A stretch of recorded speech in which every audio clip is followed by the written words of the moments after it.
ça touche pas. Qu'est-ce que je suis heureux. Je suis heureux d'être avec vous tous les soirs. Je vous jure, vous allez vraiment me manquer. Parce que moi, là, je peux vous dire, sinon... Ah ouais? Parce que là, vous savez que quand je suis pas à l'émission, quand t'arrives 18h, j'ai comme un coup de blues. Ouais, ah ouais? Ouais. Appelez-nous, là. Ouais. Quoi? Appelez-nous. Non, j'aurais encore plus un coup de blues. Non, je préfère oublier, je préfère passer à autre chose. Mais c'est vrai que je pense, voilà, tous les soirs, je suis tellement heureux de vous retrouver. Je sais que ce soir encore, on va avoir une émission de fou. Il y a Rachida Dati qui arrive dans un instant. Elle sera la ministre de la Culture. Donc faites gaffe à votre gueule, sinon on peut vous faire sauter en 2 minutes. Ça va être vite fait, tu vois, ça va être vite fait, ça va être vite fait. Oui, il y a Sylvie Tellier qui est avec nous, applaudissements pour elle. Couronne.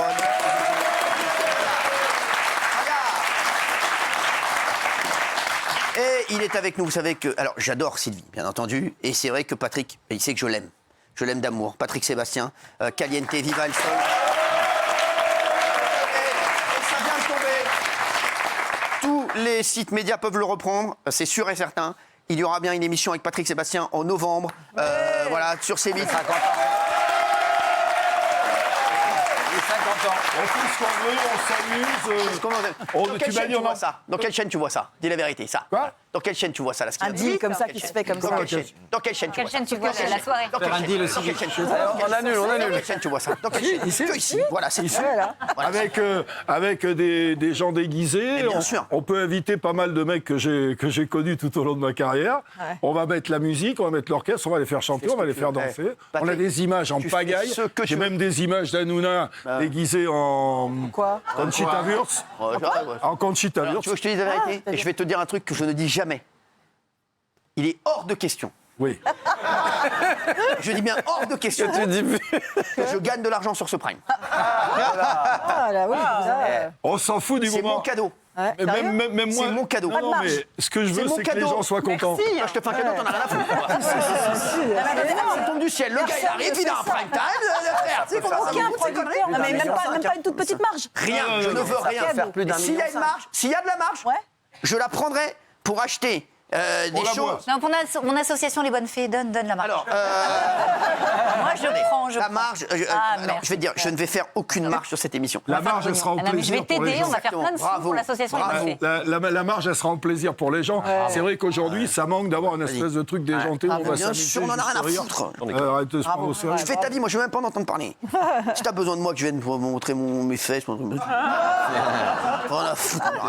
Si tu leur dis maintenant, vous pouvez réserver sur C8 pour être présent dans la salle déguisée, tu vas en avoir tout. Mais bien sûr, mais t'inquiète pas, on va vite le faire. J'ai peut-être une idée, on va le faire, t'inquiète pas. J'ai tout dans la tête, t'inquiète pas, ça va partir. Bam, bam, bam, bam, c'est le mois de novembre, j'adore le mois de novembre. Ah ouais? C'est un mois. On n'est pas obligé de le faire le 14 même, on J'adore le peut mois de novembre, l'enregistrer c'est le mois avant. de Pâques, j'adore. Quoi? Mois de Pâques, la Pâques.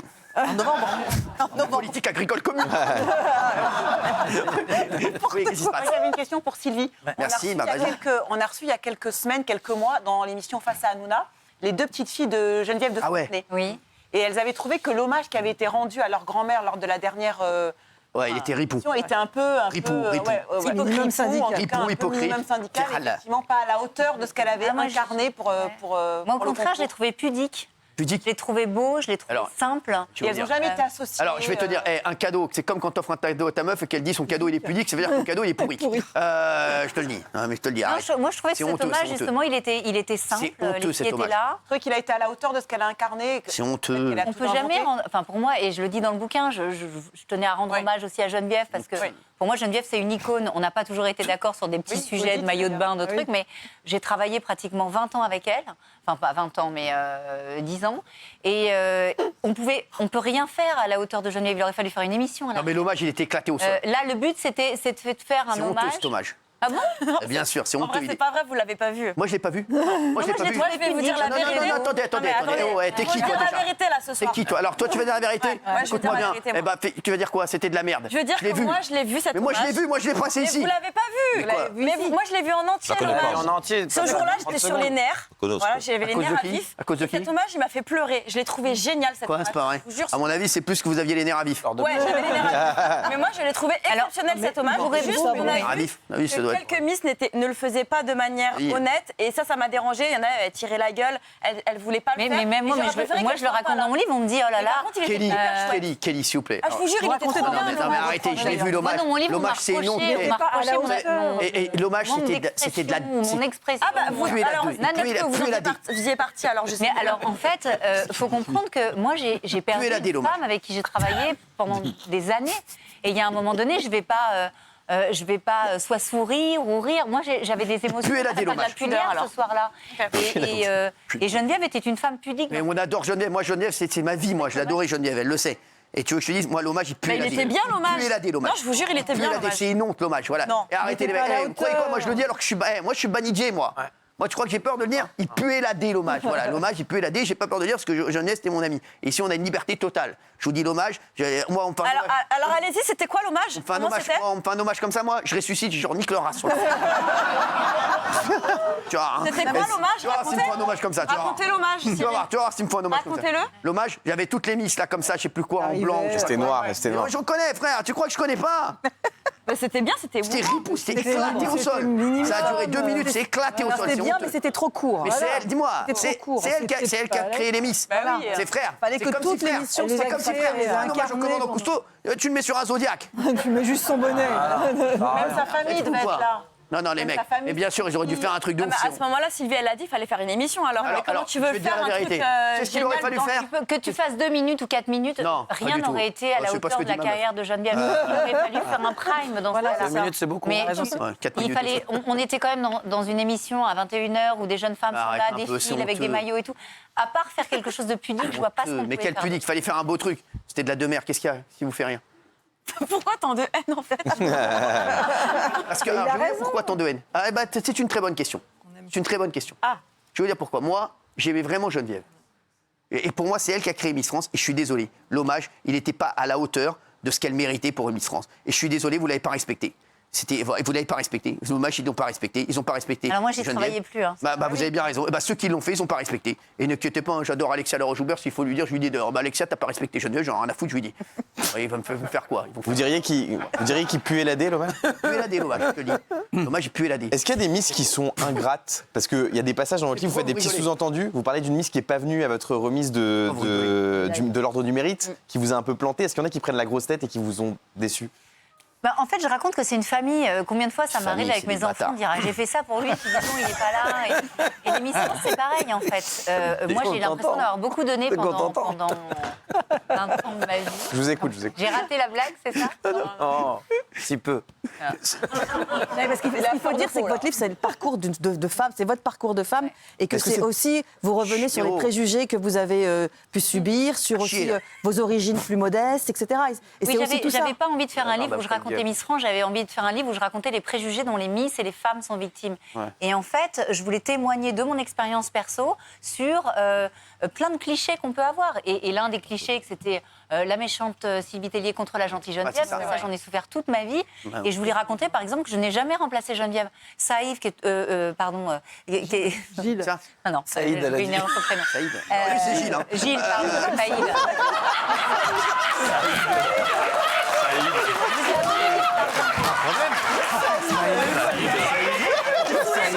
Non, j'ai dit Yves. J'ai dit Yves à la place de Gilles. Mais Saïd Non, j'ai dit Yves à la place de Gilles. Peut-être après, mais bon, pour l'instant, c'est sous les vannes. Non, mais j'ai dit Yves. Et Saïd. En fait, je voulais raconter. On a perdu. Vas-y, parle à Saïd. J'ai dit Yves. J'ai pas dit. Non, j'ai dit Yves à la place de Gilles. Pardon, mille excuses. Je vous en prie, je vous Et en écoute. fait, oui, je sais plus ce que je voulais dire même. Et en fait, oui, je voulais raconter, par exemple, dans le bouquin, on a toujours fait un espèce de raccourci en disant Sylvie Tellier, elle a poussé Geneviève dehors. Moi, par exemple, je raconte que. Mais non, elle a poussé personne dehors. La seule personne à qui j'ai pris le poste, c'est Xavier de Fontenay. Ah ouais, merde. Je n'ai jamais pris le poste de Geneviève. J'ai travaillé pendant 5 ans avant que Geneviève parte. Et Geneviève est partie parce que vous connaissez l'histoire, elle s'est fâchée avec Andémol. Et moi, tout d'un coup, j'ai été un petit peu le fusible. On a dit, en fait, elle est partie à cause de Sylvie. Mais moi, j'ai adoré travailler avec Geneviève. Ça n'a pas toujours été facile, parce que vous la connaissez. C'est une femme qui avait mais moi, j'ai pas choisi, en fait. Après, vous lui avez même pas pris le poste parce qu'il a été dédommagé. Il a eu des grosses indemnités pour ça. Vous savez qu'il y a un animateur de cette émission, les mecs, commencez à me gonfler. Là. Vous une question pour qui, Patrick ou Sylvie? Moi. Sylvie. Maintenant, tu te poses une question à Patrick, j'en ai rien à foutre. C'est bon, tu commences à me gonfler, Saïd. J'ai pas dit ça, Yves. Vas-y, Saïd. C'était ma question sur Donald Trump, dragon commissaire. Incroyable. À Miami, Donald Je vois Trump. pas ce qui est étonnant parce que commissaire ressemble c'est beaucoup pas- au profil de femme que Donald Trump aimait. Oui, mais c'est racontez-nous à Miami comment ça peut En fait, se passer. vous savez, Donald Trump a été propriétaire de Miss Univers et de Miss USA pendant énormément d'années. Ah ouais. Et voilà, et Donald Trump aimait venir assister à la présentation des candidates et il l'avait trouvé Camille Serre charmante, comme il avait trouvé Lika Ménard charmante. ouais. Et voilà. Et, Vous avez raconté. Il avait la dalle, quoi. Ouais, il la poursuivait en. Ouais. j'ai raconté Il qu'il la poursuivait en voiturette de golf. et qu'il était voilà, sur il son était vol quand même, oral et qu'il venait saluer les candidates et faire des selfies avec les candidates. Ah ouais. Non, là, vous Bah, minimisez. c'est bon, mais Sylvie. c'est bon, c'est bon. Pardon. C'est, enfin, en fait, Bah, toi, le commissaire n'a jamais été harcelé. J'ai lu ça dans les reprises. Non, j'ai pas dit ça. Elle a été, Non, mais je les pense mecs, ils qu'elle disent n'a pas n'importe quoi. laissé Donald Trump parce que vraiment c'est son type de femme. Je te dis, bah ouais, Elle aime les belles je femmes. t'explique, elle avait passé 2 jours en Russie, elle était harcelée par Poutine, Daniel. C'est-à-dire, Elle a cédé. un bébé. Ouais. Ça va? Ça va. Ça va bien? Ouais. T'as des cotons-tiges là, en fait. Là. Ça me gêne. Vous aimez pas, ça vous gêne. aimez pas. Oui. J'ai fait Est-ce que vous avez le sentiment qu'on vous aime plus depuis que vous n'êtes plus à la tête de Miss France? Oui. Parce que vous aviez l'image d'une femme très dure, très autoritaire, que vous n'êtes pas du tout dans la vraie vie. Et un peu comme les présidents de la République, quand vous êtes en mandat, les gens vous aiment moins. Et dès qu'un président arrête, sa Ouais. queue de popularité explose. Ouais. Alors, pas mal, je oui. pense que les gens avaient du mal à faire la différence entre la fonction directrice et la personne. Et c'est vrai que depuis que je suis partie de Miss France, on me dit oh, en fait, t'es super C'est cool. vrai, c'est vrai. Je dis, mais j'ai toujours été comme ça, j'ai pas changé depuis vrai. que je suis partie de Miss France. Mais même vous me faisiez venir sur le plateau uniquement pour parler de destitution. Je sais, c'est horrible ce que je faisais. Bah oui, Non, voilà. c'est vrai, je parlais de destitution. Oui, je veux dire, mais c'est c'était horrible. toutes les Démission. questions, C'était ça. Vous me posiez jamais de questions bienveillantes ou positives. Il y avait toujours. Oh, si, on est cool, chercher on le n'est pas comme ça. buzz, hein. Et ça, c'est sur RFM avec Bernard Montiel. Ici, on est tranquille. Qu'est-ce que tu veux? Je voulais poser une question. Dans le À livre, qui bah, Sylvie. Eh, Patrick, vous n'avez pas de questions à lui poser? Bah non, mais je l'aime, c'est tout. Bah ouais. Ce que vous voulez. Alors, Eh, Donald Sylvie, Trump. il y a régulièrement des polémiques sur les flocons dans les oreilles. Miss Maman, oui ou non, les Miss transgenres. Vous revenez sur ces Ah ouais, petites c'est bien, polémiques c'est une dans le bonne livre. question, ça. Voilà. Oui, quel parce quel que- est votre avis? Est-ce que vous trouvez que c'est pas un peu figé quand même? Parce que moi, j'ai l'impression que Figé. c'est un concours de mannequins. On confond avec Miss Elite, quoi. On a envie que ça représente les femmes, toutes Figé. les femmes. Alors, je parle de ça dans mon cas parce que je parle aussi de mon parcours de femme. Moi, je me suis retrouvée, j'ai divorcé, j'avais un enfant qui avait 2 ans. Il a fallu que je le laisse le week-end, la semaine, que j'aille travailler. Et j'ai souffert de ne pas être avec mes enfants pendant que je faisais le tour des régions, les élections régionales. Et encore une fois, dans la mesure où je considère que Miss France n'est pas un travail, je n'avais pas envie, moi, d'être avec une jeune femme qui, pendant l'année, doit faire un choix entre aller voir les Français, profiter de ce gâteau et laisser ses enfants ou son mari le week-end. Ouais, mais il y a plein de femmes d'affaires, par exemple, qui sont mamans. Oui, mais donc, elles travaillent, c'est un choix. Regardez les militaires, c'est que j'ai une admiration pour ces femmes qui partent pendant des mois, voire des années loin de leurs enfants. Mais c'est un travail. La Miss France, c'est juste un cadeau que vous faites les Français. Cadeau. C'est censé être une année de kiff, pardon, où vous voyagez, vous faites des trucs chouettes, vous partez. On n'avait pas logistiquement, je trouvais, les finances nécessaires pour permettre à cette jeune femme de pouvoir être accompagnée par son mari, ses enfants. Moi, je finançais l'avenue de mes enfants quand ils venaient le week-end. Et il y a un moment donné, je trouve que si demain Miss France a un jet privé, un percepteur, qu'elle peut avoir ses cours à distance et tout, oui, super. Qu'est-ce qu'il y a? C'est pas le on cas peut aujourd'hui. peut-être. Ah, oui, qu'est-ce que vous voulez, Jean-Michel? Pas du tout, moi. Vous voulez poser une question? Pas du tout. Bon, voilà. Il est bien. Et justement, il y a eu sur le transgenre. il y a eu Non, des mais on se fait chier, là. Il a raison. On se fait chier. Jean-Michel m'a envoyé, on reprend l'émission en main, on s'emmerde. Il a raison.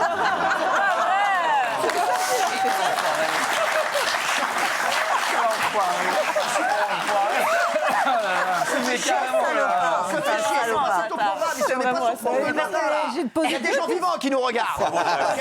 Il n'y a pas des personnes Oui, mais décédées. Cyril, il y a aussi des gens qui te regardent, il y a des femmes qui te regardent, qui galèrent, qui élèvent Je des sais. enfants, qui Mais sont oui, mais je seules. parle pour Daniel Moreau, là. Qu'est-ce que c'est de regarder quelqu'un de décédé toute la journée?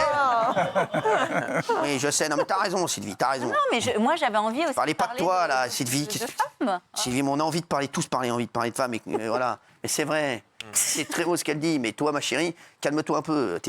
Voilà. Pose-moi une question, Daniel. Non, mais c'est vrai, pose une question, je sais pas.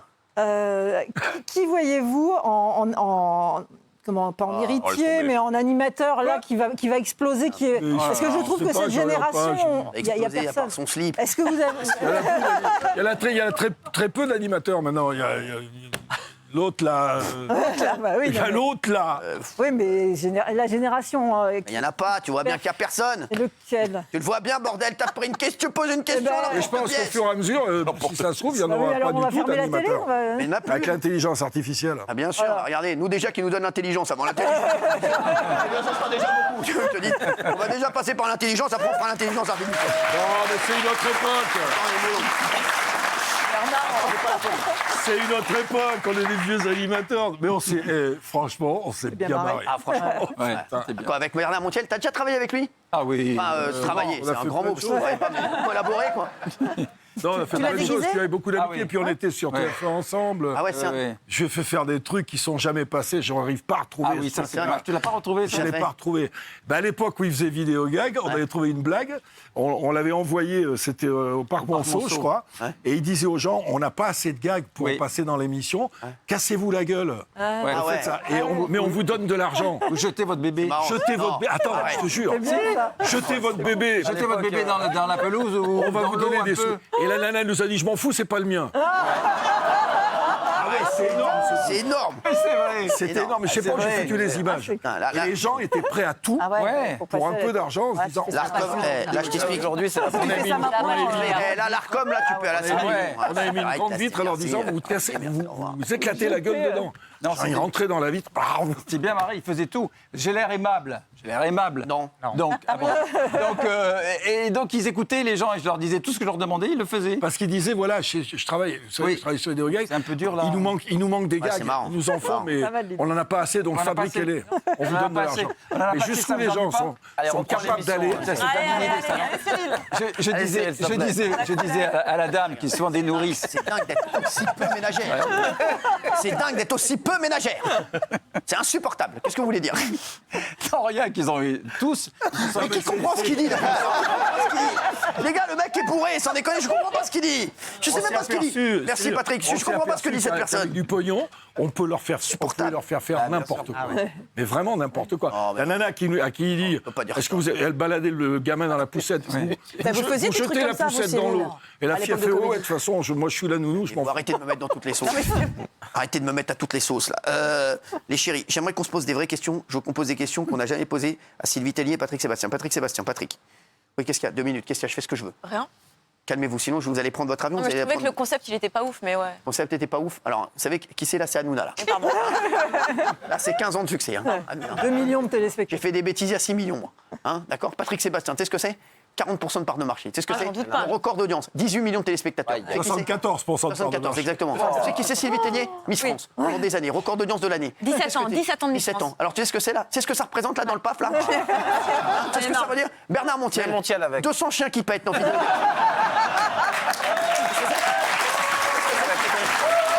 Qu'est-ce que ça représente? Qu'est-ce que ça représente là, ce petit monde là de la télévision, là de la petite lucarne, là, c'est ce que ça représente? Non mais donc on va se calmer 2 petites secondes. Hein? Allez, les questions. Finalement, c'est pas fouf. Allez, Question inédite? Oui. J'ai un tu préfères pour Patrick. Tu préfères arrêter la musique toute ta vie, tu n'as plus le droit de sortir une chanson, mais être très heureux en amour, très heureux, très épanoui. Je préfère. Attends, ou l'autre.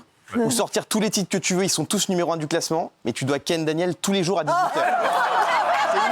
C'est inédit. Il y a des questions inédites.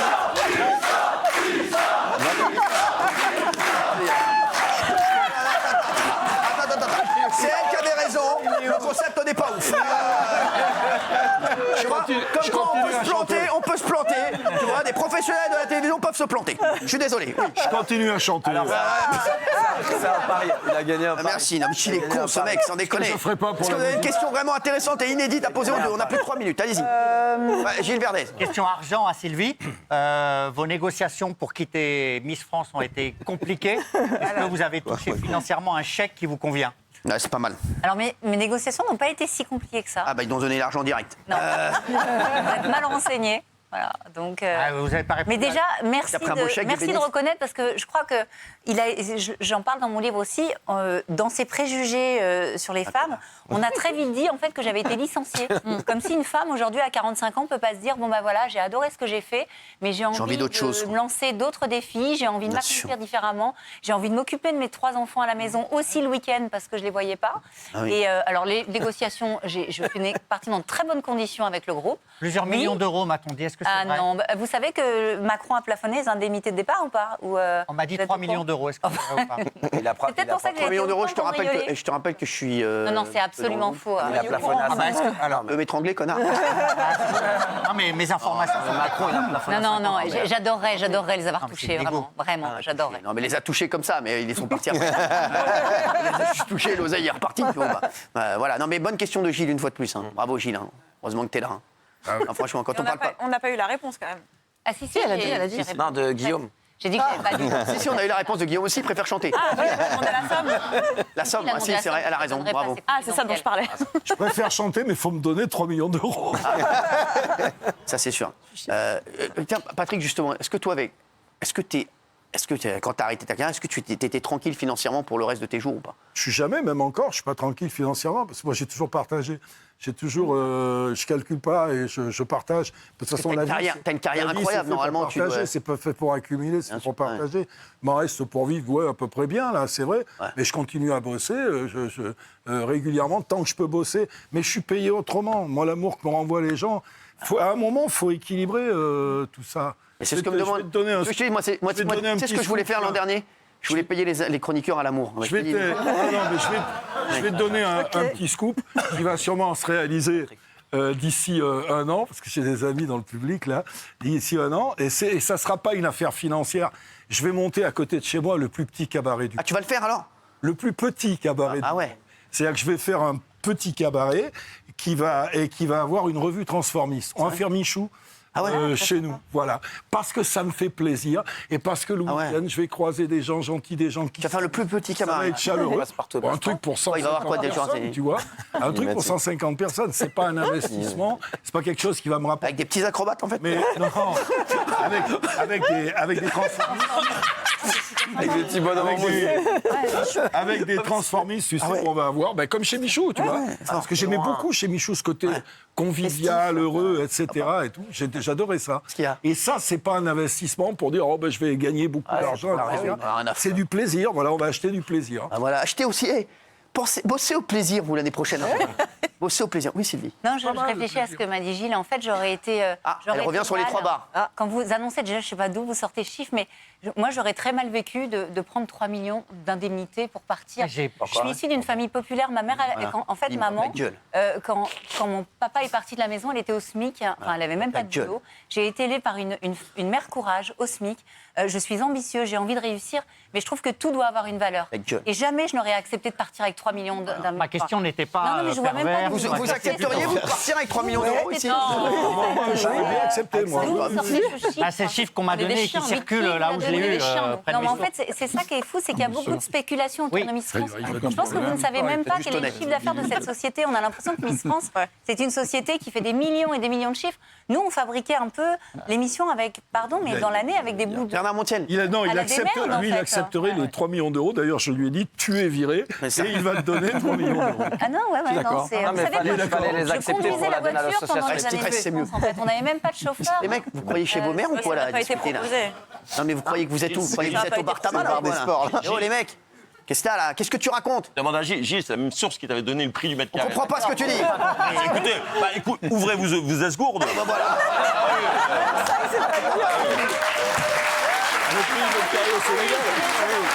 Le gars, il part. Ouais, il a une pomme de terre dans la bouche. C'est incroyable. Si vous m'interrompiez pas, vous entendriez. C'est le prix du mètre carré au Sénégal, c'est ça? C'est ça, c'est le prix du mètre carré au Sénégal, il a raison. Oui. C'est pas bien de véhiculer ce genre d'informations parce que c'est Non, mais contraignant. Sylvie, passe à autre chose. Là. Il t'a dit une connerie, on s'en fout, là. Non, je vous donne l'occasion de démentir, c'est bien. Voilà, bah ouais. Ça va. Tu vas rendre service, une maintenant. fausse On va pas en chier une pendule. Hein. voilà. Non, mais c'est vrai, on va pas chier Big Ben. Il a dit, c'est fini, il s'est trompé. Moi, je les aurais pris, les 3 millions. Qui les aurait pris, les 3 millions? Moi, je les aurais pris à une association. Je les aurais pris, je leur ai donné à la sauce. Non, c'est pas les 3 millions qui les prend. Voilà, la vérité. La vérité, Si on nous les donne. Arrête. Arrête. Moi, j'ai confiance en moi. Attendez, je vais est-ce- faire. excusez-moi, Quoi, pour qu'est-ce qu'il y a revenir sur ce que vous venez de On prend ce qu'on n'a pas. non. Vous dites que si on vous donnait 3 millions, vous ne les quoi? Ah oui, il gueule. Arrêtez l'antenne. Arrêtez, non, Bah faut oui, bah, arrêter, pour non, faire quoi, c'est pas assez. 3 millions, il gueule. Si Si on j'en me veux vire, pas. tu les prends. Si on me vire, la vérité, je suis comme Sylvie. Je dis non. Ouais. Ah, c'est bien. Je dis non. Pourquoi? Bien sûr, non, mais alors, moi, j'ai la vérité, je les prends. Bien sûr que je les prends. bien sûr. Sylvie, arrête, on les Mais prend. moi, en fait, j'ai pas pris une indemnité pour forcer à partir. C'est moi qui souhaitais partir. Ouais, mais bon. Donc, dans la mesure où c'est vous qui souhaitez se partir d'une société, vous n'allez pas prendre des minimums. Bien sûr, ouais. C'est vous qui partez. Elle a raison. Voilà. Ouais, mais bon, ça. Encore une fois, on m'a pas mis Ouais, je vais dehors. te dire, ouais, ça va. J'ai choisi, ça peut surprendre de vouloir quitter Miss France, mais voilà, moi j'ai adoré ce que j'ai fait, mais j'ai plein de projets, j'ai envie de faire plein d'autres choses. Toi, ils t'ont donné quelque chose à France Télé? Non, ils m'ont même pas parlé, moi. Bah, c'est rien, t'es parti avec ton zizi et ton couteau, quoi. T'es parti avec ton zizi et ton couteau, quoi. Voilà, c'est ça. Et même pas un mot, mais même pas d'entretien, rien du tout. Salut, au revoir. Mais Il n'y a même pas eu un coup de fil. Même pas. Non, mais il n'y a C'est même autre pas eu chose. un coup de fil. Quoi? Il n'y a même pas eu un coup de fil. Ah non, j'ai ni un coup de fil, ni un message, ni rien. Ouf. Non, ils ont convoqué Nana pour lui dire, vous lui direz que c'est fini. Non, c'est ouf. Mais c'est tout. Mais c'est vrai que quand je vois des trucs, même un joueur de foot, et quand il finit sa carrière, je sais pas, il y a un petit truc, tu vois, à la fin du match. Toi, rien. Ah ouais, que dalle. Ah ouais? Que dalle. C'est vraiment des enculs. Putain.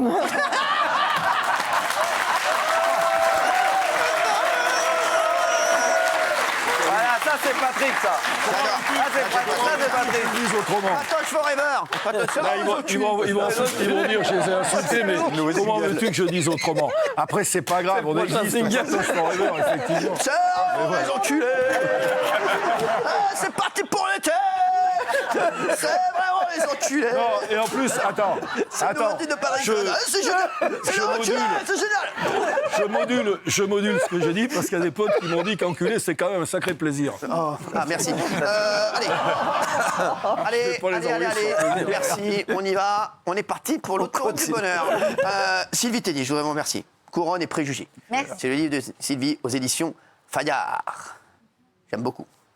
Patrick, est-ce que tu veux rester avec nous ou pas? Un peu, ouais. Moi, j'adore quand t'es là, moi, c'est sympa. Sylvie aussi, tu peux rester. Parce que moi, en fait, je pue. Non, mais j'adore. Sylvie, tu restes. Quoi, vous allez faire quoi? Tant que des trucs d'arcade, c'est rien. Des trucs d'arcade. On est dans la connerie, après il y a Rachida Dati. Il y a Rachida, ma copine. Ouais, t'arrives, elle arrive, tout ça, c'est sympa. Ça va toi sinon? Ah, on est des enculés. À tout de suite.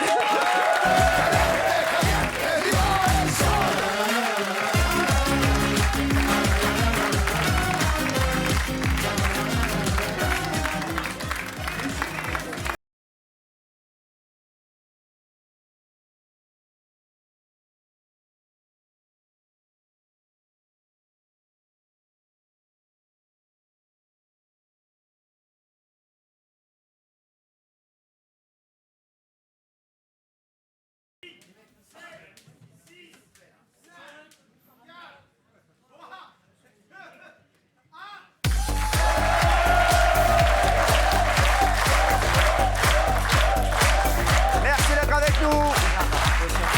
Il est 20h20, on est en direct et c'est touche pas à mot. Juste après là, parce que là je dis pas de conneries, il y a enquête complémentaire. Hein. La première d'enquête complémentaire. C'est comme complément d'enquête mais en sérieux. Ouais, tout simplement. Pas plus compliqué que ça. Vous allez pouvoir retrouver donc le premier numéro d'enquête complémentaire fait par Jacques Cardoz. Il s'est penché sur les Jeux Olympiques de Paris et les non-dits sur leur organisation et la sécurité. Les non-dits, c'est-à-dire tout ce qui n'a pas été dit. Tous les ordi piqués. Et notamment, on a un extrait, je vais vous montrer. Je vais prendre l'extrait avec Anne Hidalgo. Tous les gens de la sécurité ont accepté de nous parler, sauf une, Anne Hidalgo. Mais on a quand même insisté et ça s'est pas super bien passé. Regardez, c'est la première fois que vous verrez Anne Hidalgo dans TPMP. Et ça, je peux vous dire que c'est quand même un événement. Anne Hidalgo qui se baignera dans la Seine, je rappelle, le 30 juin. Vous la retrouverez chez le dermato le 30 juin au soir. Merci. Allez, regardez. Ce 3 juin, à l'occasion d'une visite dans une école du 20e arrondissement, nous décidons de bousculer l'agenda de la maire de Paris. Ça va? Madame la maire, est-ce que je peux me permettre de vous poser une petite question? Bah non, parce que je suis attendue, donc voilà. Merci. Après un premier contact plutôt courtois, et une petite heure d'attente. Ah ouais, je sais. Il ne sera plus vraiment question de politesse entre nous. Madame Hidalgo, juste une question sur la sécurité des Jeux Olympiques. Ces vols de données, les ingérences étrangères, ça vous inquiète? Madame Hidalgo, juste une question sur la sécurité. Pourquoi vous êtes la seule à ne pas vouloir répondre? Ça fait 4 mois qu'on attend, madame. Son service de sécurité a pour consigne de m'écarter. Ouais, Jacques. Je la sens bien cette émission. Magnifique. Élise Cardozo. C'est juste après TPMP, ça va direct, enquête complémentaire sur la sécurité. Je vous le dis, je pense que c'est pas mal.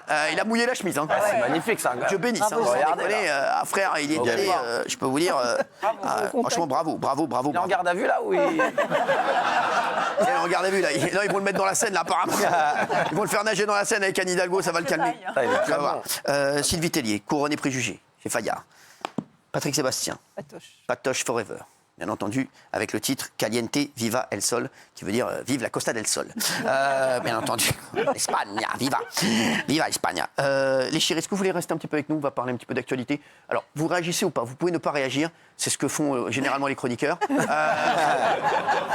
un certain talent. Avec un certain talent, donc vous pouvez faire également comme eux. On dit les choses. Vraiment, vous pouvez le faire. Donc vraiment, on va aller très vite parce qu'il y a Rachida Dati en plus qui arrive à 20h30, 32. Voilà. Bonsoir Gauthier Lebray. Bonsoir Cyril Hanouna. Ça va, Dieu bénisse. Vous allez bien? Non, la Stevé, frère. Ça va? Ah ouais, comment vous dites? Un taxi, là, La Stevé? La veste, oui. Ouais, la Stevé. Il fait comme ça, là, Pourquoi? Ah oui, il est un peu à l'étroit. Frère, celle-là, t'as été chez Ben Chemoul, il t'a dit c'est bon, la taille, elle va se... Non, ça va, je suis bien. Ça va se détendre. Non, c'est à cause du micro, non? Il t'a dit, frère, prends un 46, t'inquiète pas, ça va se décanter. Mais là, 3-4 fois chez Hanouna, ça va se décanter. Ah, vous trouvez qu'elle est petite? Ah bah frère, là, sans déconner, bah là, je peux te dire, fais gaffe, hein, on dirait que tu vas prendre ta tension, frère. Hein. Ah ouais, sans déconner, fais gaffe que le bac ne soit pas congestionné après l'émission, va. Allez, ça fait plaisir d'être là. Non, ça va, c'est sympa, c'est toujours marrant. Ça va ma chérie. Il y a la petite sœur de Daniel Moreau d'ailleurs dans le public qui souhaite. Oui. C'est la petite sœur de Daniel, 30 ans de moins. Allez, oui, bonsoir. Les buzz du jour? Oui, bah vas-y. On commence par Guillaume Meurice? Non, ouais, vite fait, on va pas faire non plus 2 heures là-dessus. Hein. Bah, vite fait, donc il a été licencié. Merci. Et ça, on passe au deuxième. Il était licencié pour faute grave et pour déloyauté après sa blague à 2 reprises sur Benjamin Netanyahou qu'il avait comparé à un nazi sans prépuce. En parlant de déloyauté, sachez que Cerise a été dénoyauté également. Merci. Okay. Oui, deuxième. On va faire très court ou long? La plus long. Ah là, je vais me régaler. C'est Rachel Keke. Alors, plus long. Rachel Keke, l'ex-députée Rachel Keke provoque un esclandre dans une gendarmerie pour soutenir sa sœur placée en garde à vue. Alors, qu'est-ce qui s'est passé? Racontez-nous. Alors, donc Rachel Keke, vous savez, c'est cette députée La France Insoumise qui avait déjà fait polémique la semaine dernière au Parlement quand elle était encore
extrêmement grave. Je te le dis, Gilles Verdez. Et Gilles Verdez, tu as une responsabilité. Je te le dis. Donc quand tu dis ça, et quand tu dis que Rachel Keke, qui vient faire le kéké, justement, dans un commissariat, et qui vient foutre le bordel dans un commissariat avec ce qui se passe en ce moment, et ce qui fait qu'aujourd'hui, il y a énormément de gens qui sortent dans la rue et qui vont casser des... J'ai vu encore un mec là qui a été chercher un drapeau, là, hier. Là, voilà. Le troisième buzz. Exactement, c'est le troisième buzz, tu vas en parler dans un instant. Gilles Verdez, écoute-moi bien. Si tu ne condamnes pas ça, Gilles Verdez, tu sais quoi? Tu es encore une fois hors jeu. Tu es hors jeu, tu es sur le banc des remplaçants.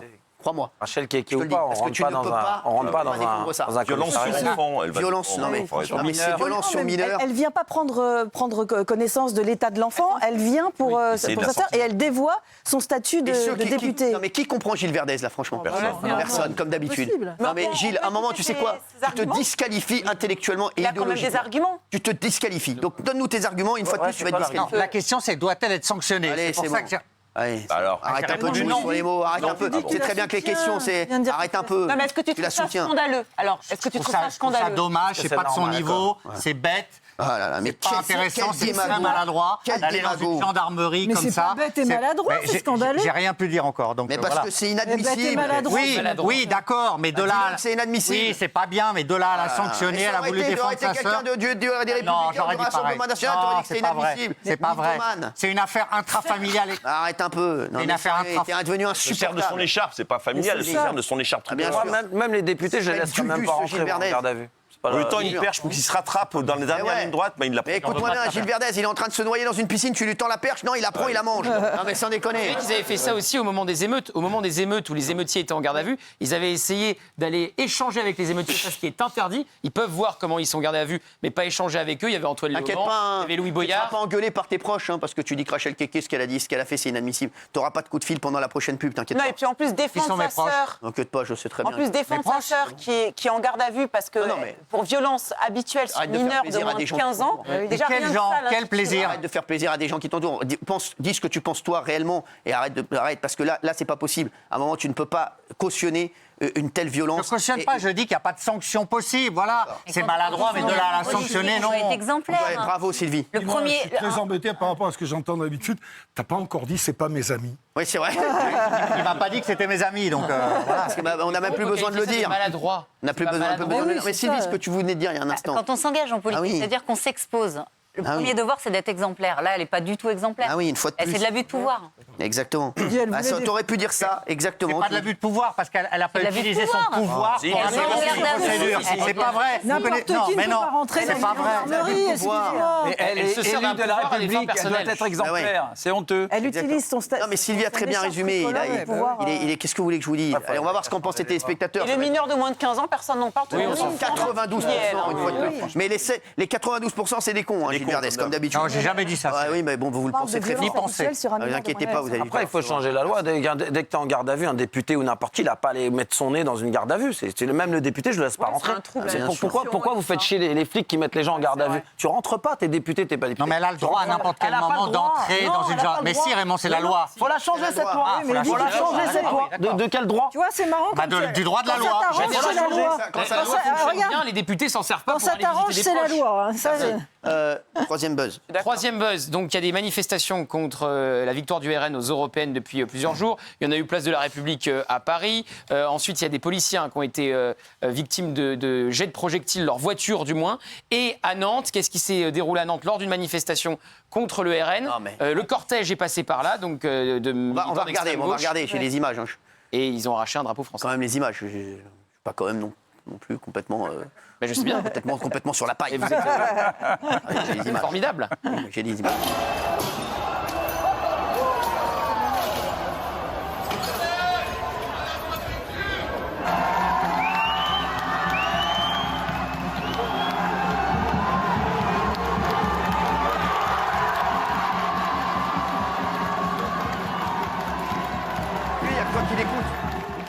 Donc c'est à Nantes.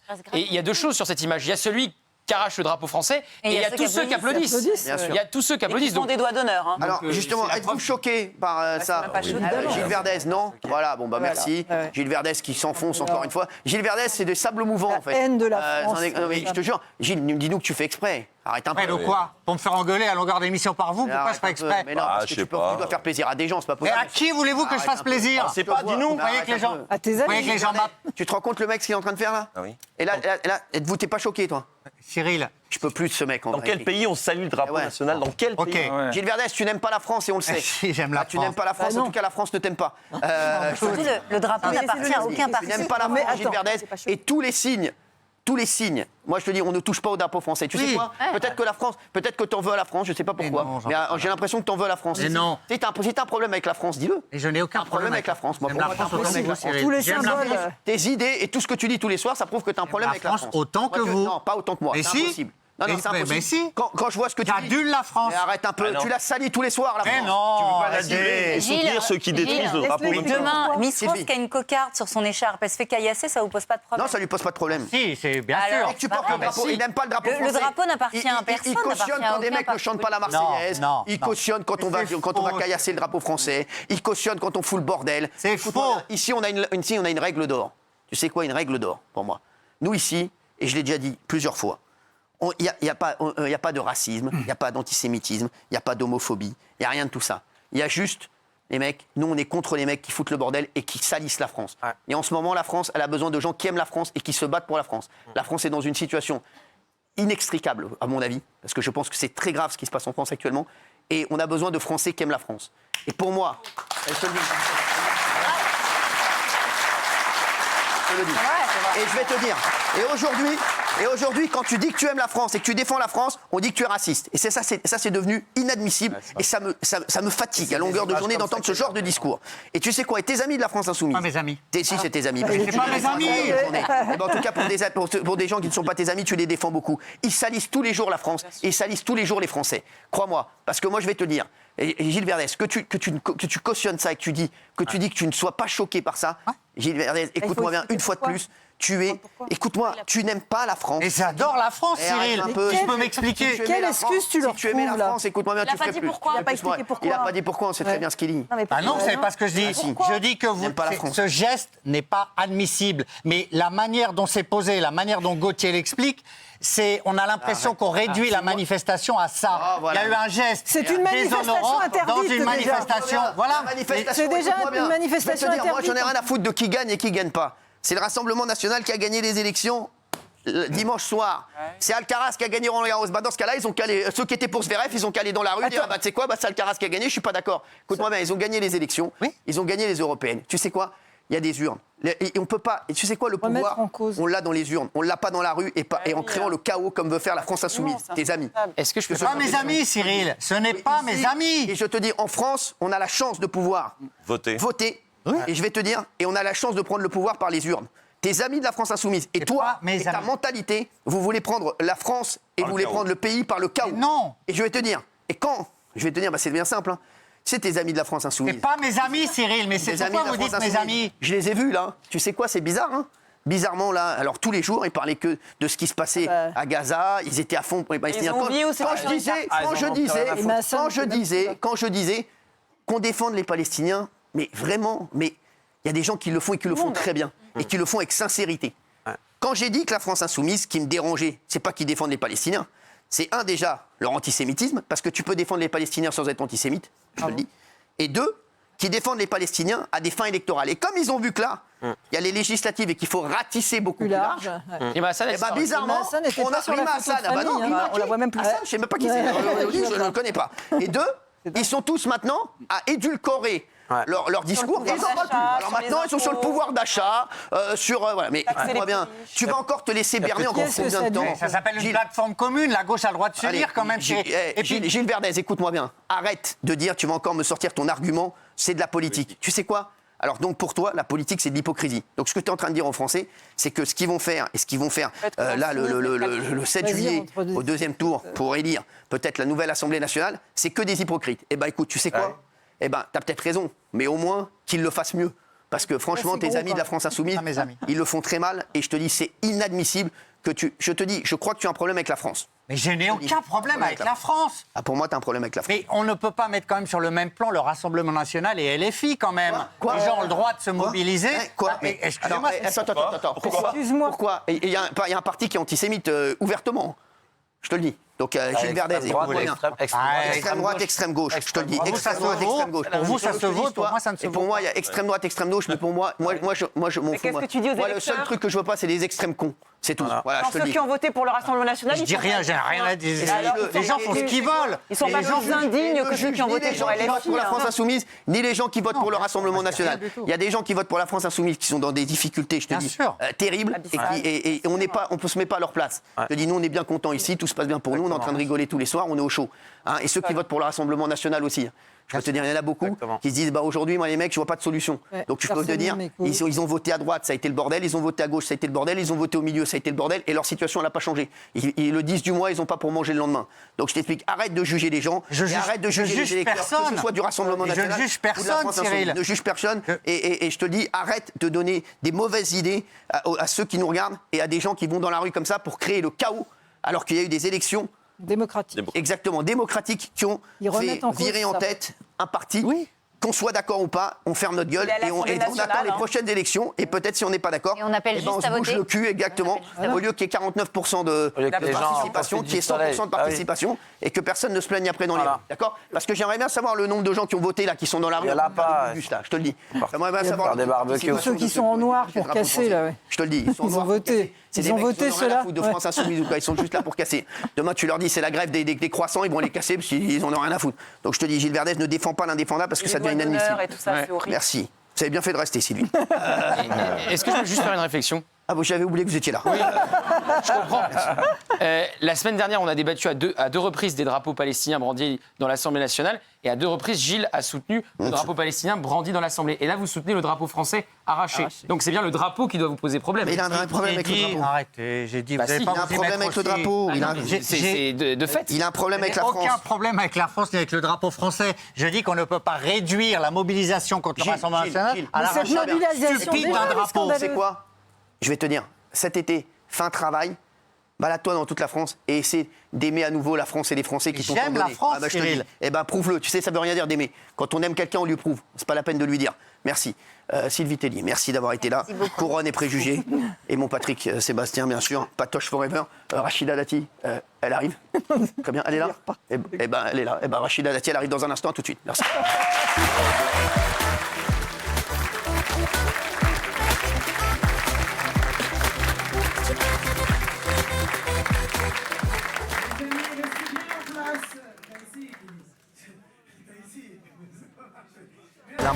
Il est 20h46, on est en direct. Et ce soir, événement. C'est la première fois qu'elle vient. Alors, je ne m'en suis jamais caché dans cette émission. Hein. Je l'adore. Voilà, j'aime le personnage, qu'elle soit de droite, de gauche, du centre, je m'en fous total. J'adore le personnage, j'aime son franc-parler, j'aime...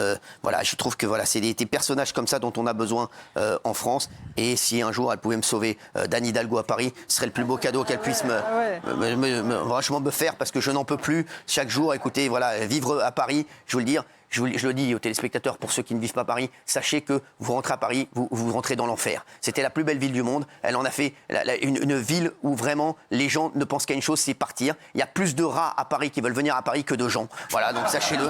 Donc j'espère qu'avec un jour, Rachida Dati sera maire de Paris. C'est vraiment mon rêve absolu. Et qu'un jour, on pourra retrouver un Paris qui redevient la plus belle ville du monde.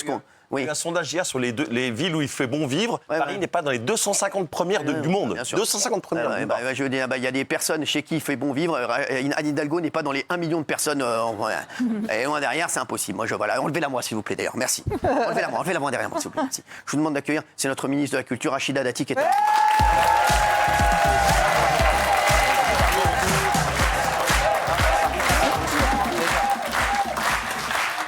Merci Madame la Ministre d'être avec nous. Merci Rachida Dati, je suis très heureux de vous recevoir. Et Rachida Dati, je vous le dis, ministre, pas ministre, voilà. Et là, je ne fais pas de politique, je le dis, hein, moi je m'en fous. Voilà, j'aime votre personnage. Voilà, je trouve que vous avez un franc-parler qui nous manque aujourd'hui. Je vous trouve sincère et je trouve que c'est ce qui manque aujourd'hui aux Français en politique. Les Français, ils ne savent plus, on l'a vu encore dimanche, voilà, ils sont dans une détresse totale et ils ont besoin de gens en qui ils peuvent avoir confiance. Conviction. Ah oui. Donc, merci, c'est gentil. Merci beaucoup. Mais c'est réciproque et vous le savez. Bah oui, je sais. Mais merci, ça me fait plaisir. Merci. Rachida Dati, incroyable. On va revenir bien sûr sur ce qui s'est passé dimanche. Vous êtes ministre de la Culture déjà. Et voilà, c'est vrai que j'espère que vous allez rester parce que voilà, on vous adore ici. Et c'est vrai qu'avant, voilà, la culture c'est important. Et dimanche, franchement, on n'a pas compris. Je vous dis la vérité, on n'a tous pas compris. Je voulais avoir votre avis. On nous avait dit c'est les élections européennes. Tout va bien, c'est que les élections européennes, ne vous inquiétez pas, on est là pour 3 ans, tout va bien. Et là, dimanche, je rentre tranquillement de Roland-Garros et je vois que j'ai des milliers d'appels.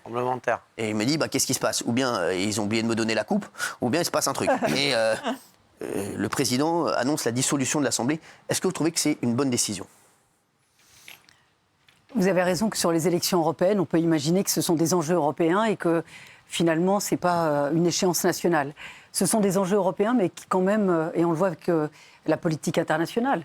Moi, je déplore d'ailleurs que certains ont instrumentalisé des conflits internationaux pendant cette campagne, qui a été quand même, moi je trouve, assez brutale. Et d'ailleurs, ceux qui l'ont importé pendant la campagne, ils n'en parlent plus depuis, comme par hasard. Et donc, je trouve que, moi, je fais confiance aux Français, ils sont assez intelligents et lucides pour voir cela.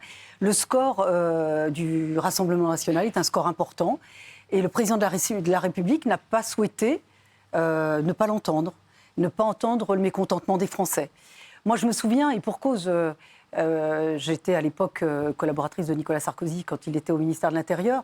Il y avait eu le référendum, vous vous souvenez, sur la Constitution européenne. Et pendant très longtemps, on a dit, ils ont voté non, les Français ont voté non, ils n'ont pas été entendus. Et c'est resté assez longtemps. Et en 2007, je me souviens, quand j'étais porte-parole de la campagne de Nicolas Sarkozy, il avait souhaité être clair en disant « Nous ferons un traité, ce qu'on a appelé un traité simplifié, qui est devenu le traité de Lisbonne, et je passerai devant le Parlement, je ne le soumettrai pas à référendum. » Donc il a fait ce qu'il a dit. Mais c'est resté, il y a eu quand même ce péché originel.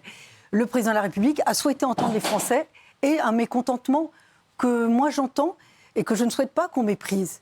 Parce que certains disent oui, ils se sont défoulés. Moi, je ne crois pas au défoulement. Je crois qu'il y a une colère légitime qu'il faut entendre aujourd'hui. Il a pris une décision grave, en responsabilité. Est-ce qu'il ne s'est pas tiré une balle dans le pied? Est-ce qu'il ne s'est pas tiré une balle dans le pied? Est-ce qu'il ne vous a pas tiré une balle dans le pied à tous? Moi, je pense que quand vous redonnez la parole au peuple, vous ne vous tirez jamais une balle dans le pied. Maintenant, il faut mobiliser en responsabilité. Moi, je l'ai dit encore ce matin, c'est en responsabilité. Qu'est-ce que veulent les Français aujourd'hui? Quand on voyait le spectacle à l'Assemblée nationale, vous n'allez pas me dire... dramatique, le spectacle. Oui, vous n'allez pas me dire qu'on est dans une démocratie sereine. Catastrophique. Moi, j'ai connu des débats vifs. J'ai été garde des Sceaux sur des textes lourds, j'ai révisé la Constitution, j'ai porté des textes sur la rétention de sûreté, des textes très lourds. On a eu des débats vifs, mais on n'était pas dans n'importe quoi. Le spectacle, mais surtout dans la dégradation de l'institution. Moi, quand je suis revenue à l'Assemblée, comme ministre, moi, j'ai été très choquée parce que j'ai vu, ne serait-ce que ces allées et venues, c'est-à-dire qu'il n'y a plus de respect même de l'hémicycle. C'est ça. De l'hémicycle en soi. Vous ne rentrez pas, moi je dis toujours, c'est comme... Je dis toujours, quand vous rentrez dans une église, vous ne rentrez pas comme si vous rentriez dans un hangar. Et bien, quand on rentre dans l'hémicycle, on ne rentre pas de la même manière.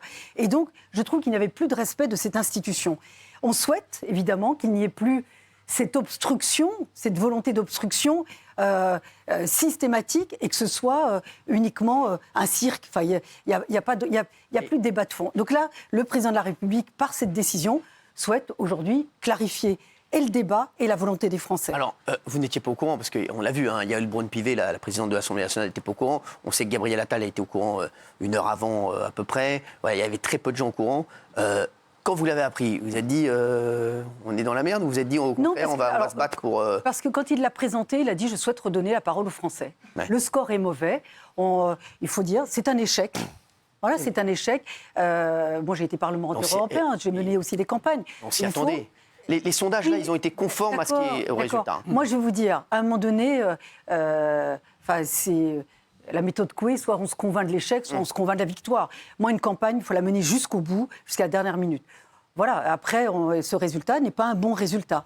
Et ce n'est pas la candidate qui est à mettre en cause. Je considère que c'était aussi l'ambiance qui était... Moi, j'ai été choquée par l'instrumentalisation de sujets qui n'avaient rien à voir avec l'Europe. Voilà. Moi, je vais vous dire, le Rassemblement national... de la même manière, dans un autre style, il fait de l'obstruction à l'Assemblée, par les motions de censure, par des volontés de rejet. Dans un autre style que la France insoumise. Dans un autre style. Les autres, effectivement, ils font de l'obstacle par des outrances. Et donc, aujourd'hui, on souhaite que les Français... Moi, je pense que quand il y a eu cette majorité relative, les Français souhaitaient qu'on fasse peut-être des compromis, comme ça se passe d'ailleurs au Parlement européen. C'est pas la culture française, c'est vrai, mais moi, je l'avais demandé. Moi, dès 2022, j'avais dit, pour les Républicains, moi, je considère qu'on est quand même sur un bloc central. On est un parti de gouvernement. Et donc, j'avais souhaité qu'on fasse des coalitions, en tous les cas, qu'on puisse trouver des compromis sur des projets politiques. Vous avez vu qu'Éric Ciotti a annoncé au 13h de TF1, donc le président des Républicains, qu'il a annoncé une alliance avec le Rassemblement national. Vous en pensez quoi? Alors, c'est pas une alliance avec le parti, mais c'est sa ligne. Moi, je vais vous dire, on m'a reproché d'avoir quitté les Républicains. J'ai pas quitté mes convictions. Parce que j'ai changé de conviction quand je fais une interview, quand j'échange, j'ai pas changé de conviction. Mais moi, il y a des valeurs auxquelles on ne touche pas. Et rappelez-vous, quand il avait indiqué qu'au deuxième tour, il voterait pour Zemmour, il ne voterait pas pour Emmanuel Macron. C'est pas mon parcours, c'est pas ma vie, c'est pas ce qui a fondé mon engagement politique. Et donc, c'est pour ça qu'il faut dire aux Français ce qu'est quand même le Rassemblement national, pour ne pas dire Éric Zemmour. Il faut dire la réalité. C'est-à-dire qu'il faut voir. Moi, j'ai détaillé le programme.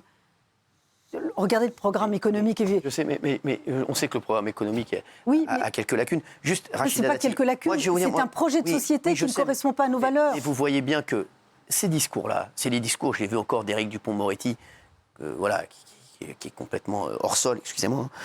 Ces discours-là ne marchent plus, Rachida Dati. Alors là où je vous rejoins... Les Français, ils se disent une chose. Et je vous le dis, les Français, ils se disent une chose. Ils se disent, nous, on essaie de nous faire peur à chaque fois avec le Rassemblement national. Et ils nous disent, nous, on sait mieux faire en économie, nous, on sait mieux faire... Ils voient quoi, les Français? Ils voient que le 10 du mois, ils n'ont rien pour manger. Et ils se disent, les mecs, ils n'ont pas mieux fait que ce qu'ils nous annoncent. Non, mais attendez, monsieur Hanouna, je vais vous dire une chose. C'est pas... moi, vous ne m'avez jamais entendu, je ne diabolise pas. Oui. Je ne diabolise pas le Front National ou le Rassemblement National. Je ne diabolise pas les électeurs. Moi, je considère que quand quelqu'un vous dit « il souffre », je ne vais pas lui faire une leçon de macroéconomie.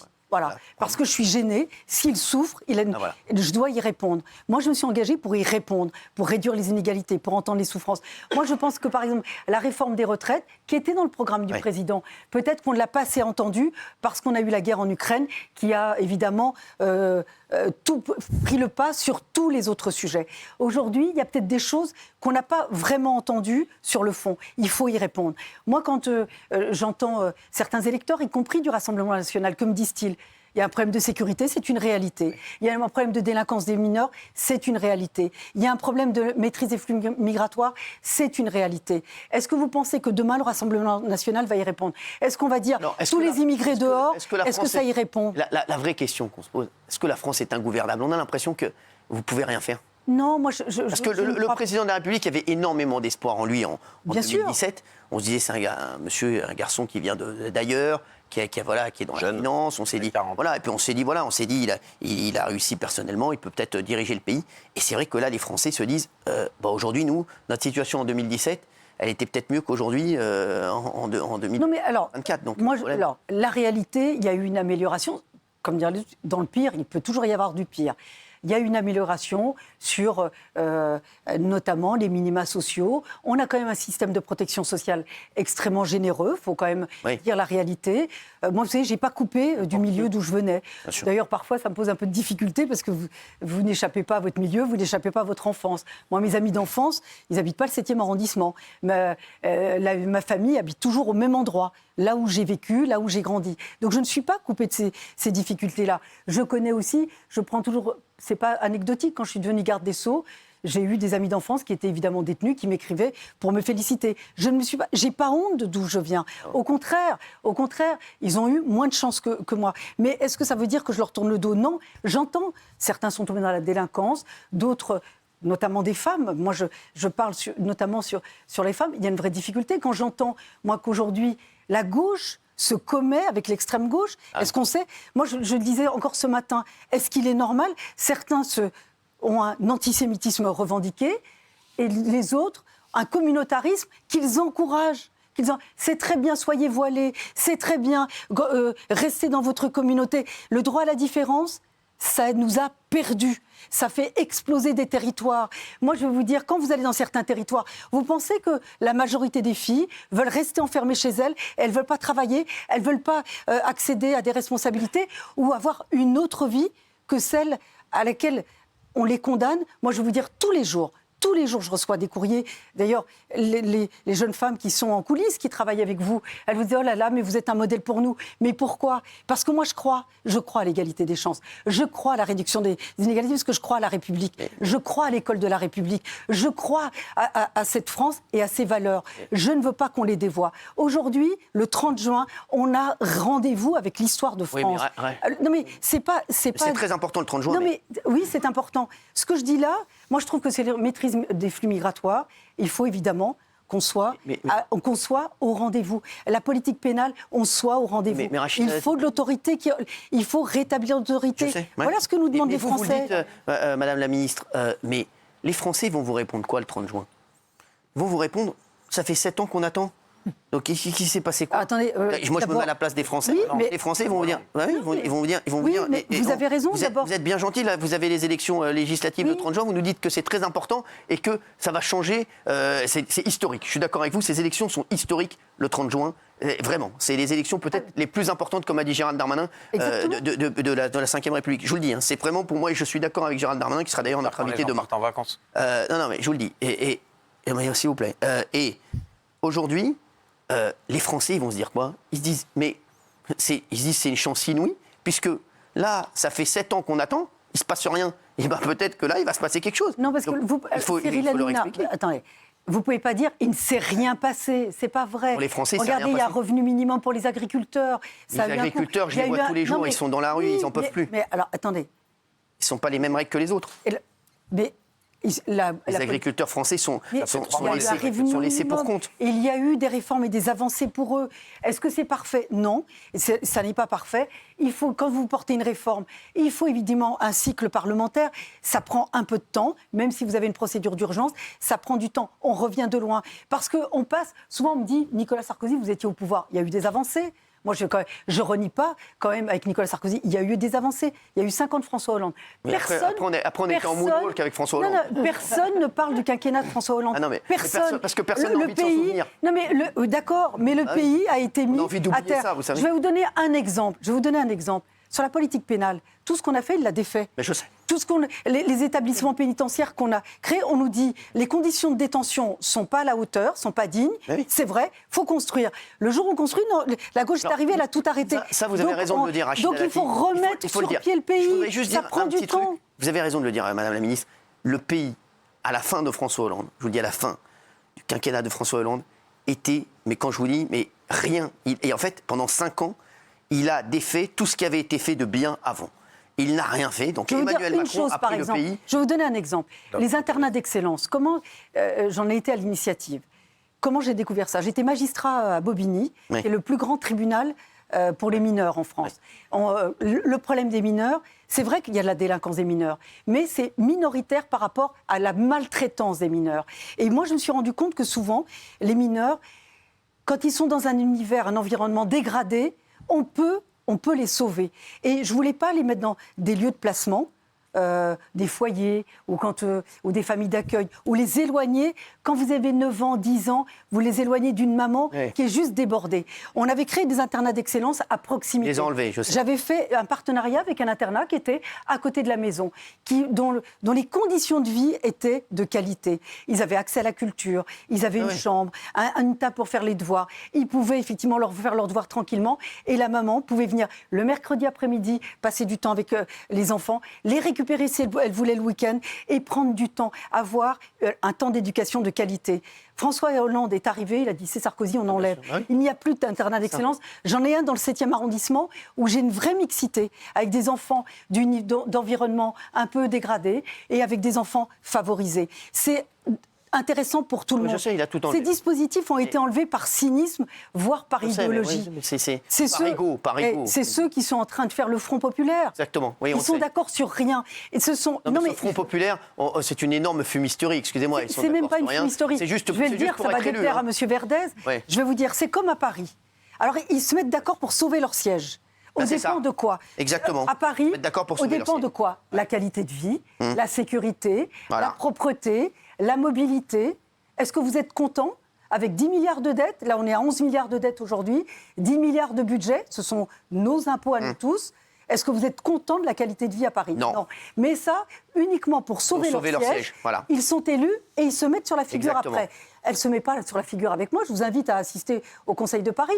Ils ne sont pas d'accord entre eux. Ça, c'est le premier point. Ce qui me gêne dans l'accord qui est fait, cette alliance d'aujourd'hui, c'est qu'ils se mettent d'accord pour sauver leur poste de député sur le dos de qui? C'est ça. D'une partie de nos compatriotes, notamment nos compatriotes juifs. Exactement. L'antisémitisme revendiqué. J'entendais ce matin Yannick Jadot sur France Inter. Il a dit on a des désaccords, mais il faut aller.